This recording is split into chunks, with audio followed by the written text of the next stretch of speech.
tend to get quite a few applications for that, and that's for funding from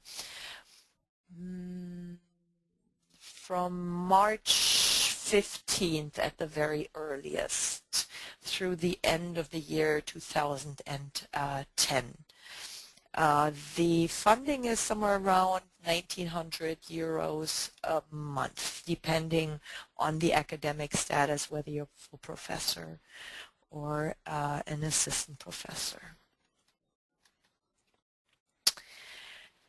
We also have visiting professorships. Those are paid a little bit better. They're basically follow the German salary schemes.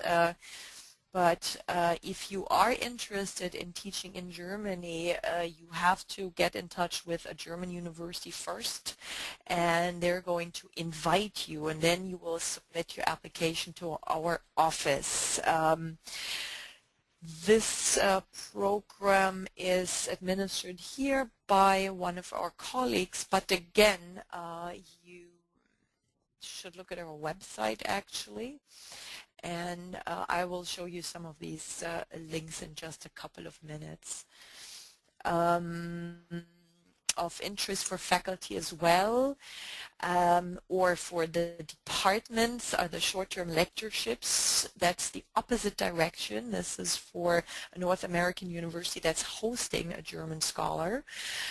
We do offer financial support, and usually I believe it's 50-50. The support is shared by the North American University and the DAAD.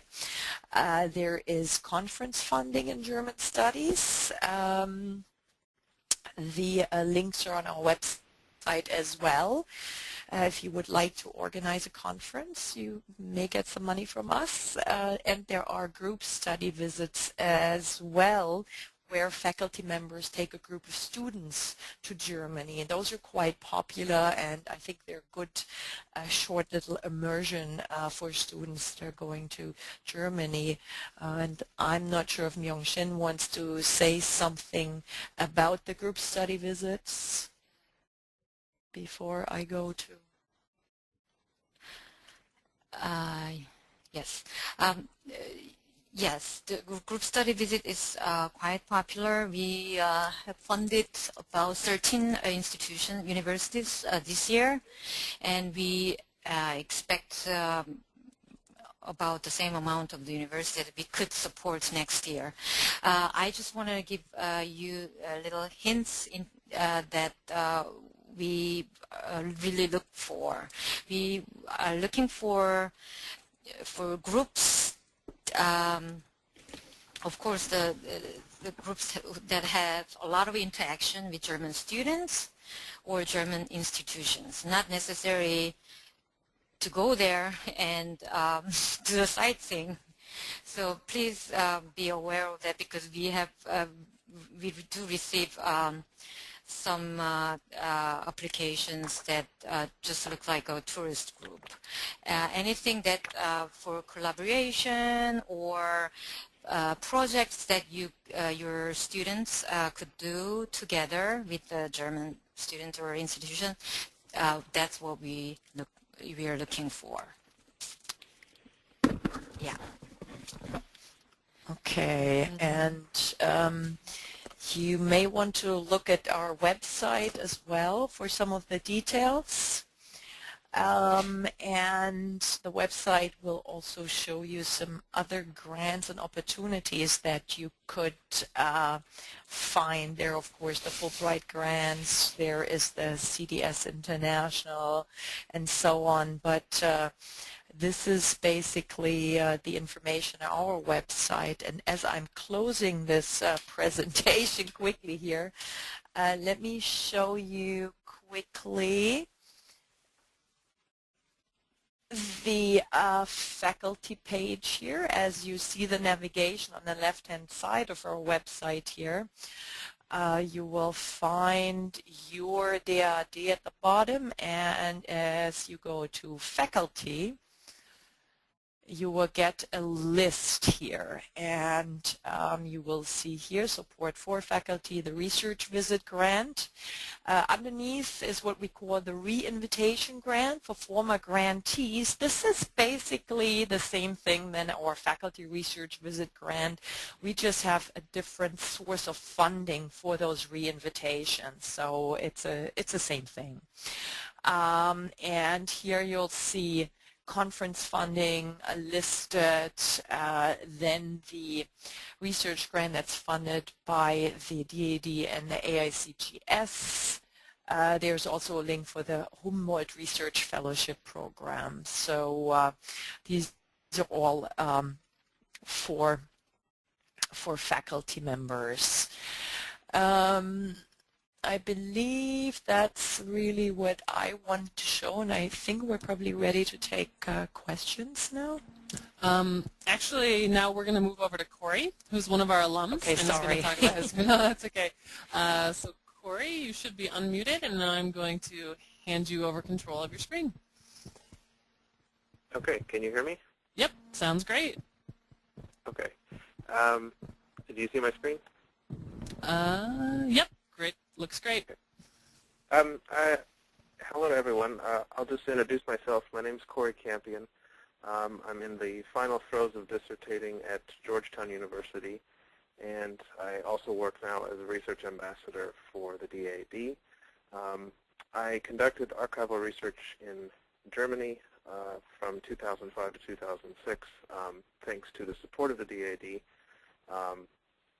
And I'm completing my dissertation in German history, specifically looking at the post-war occupation.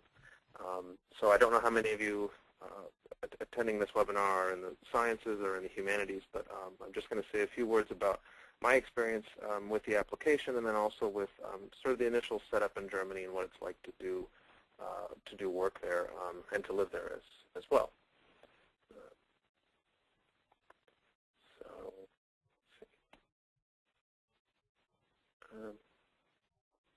I think my screen is frozen. I know it's not. So why Germany? And the photo there that you see is Freiburg, where I lived, and Freiburg is near and dear to my heart. And as my students know, I take any chance I can to show the city off.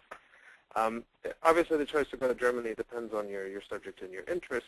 But one point that I've sort of reflected on that I think is worth pointing out is for Americans who haven't worked abroad or researched abroad, if you're looking for a place to go that isn't an English-speaking country, i.e. Australia or the UK, there's something to be said for Germany. And this goes back over the decades, really. You can find this from soldiers who were there after the Second World War that say there's something about Germany that reminds them of America, that this place in some way feels like home. I'm also a historian of France and have worked there greatly and love it. But I found that France is not as easy to adapt to sometimes for Americans. But Germany very much is. It's a very welcoming country, and a very positive experience can be had there. And so I point that out. As far as why the DAD, well, I came to the DAD through the recommendation of several of my colleagues who had conducted research in years before me with the support of DAD scholarships.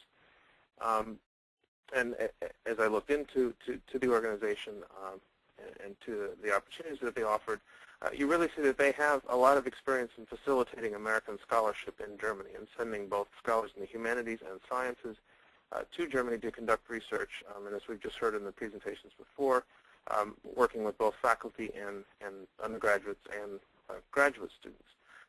And it's a very professional organization, and you're very well taken care of while you're in Germany. You have a very good support network while you're there. There's also multiple funding opportunities through the DAD. There's really a rich set of possibilities for a scholar here. And then also, I think that there's an excellent alumni network. I've maintained contact with some of the people who were over there on grants at the same time that I was, with other colleagues who have been there on the DAD grant, and then also with my fellow research ambassadors who are working to sort of try to promote research in Germany. And so it really just was a positive experience for me from start to finish. Let me say a couple of things about the application process, and I'm trying to shoot for the middle ground here, so I apologize if this is a bit perhaps pedestrian for some of you. On the research proposal, it's perhaps an obvious point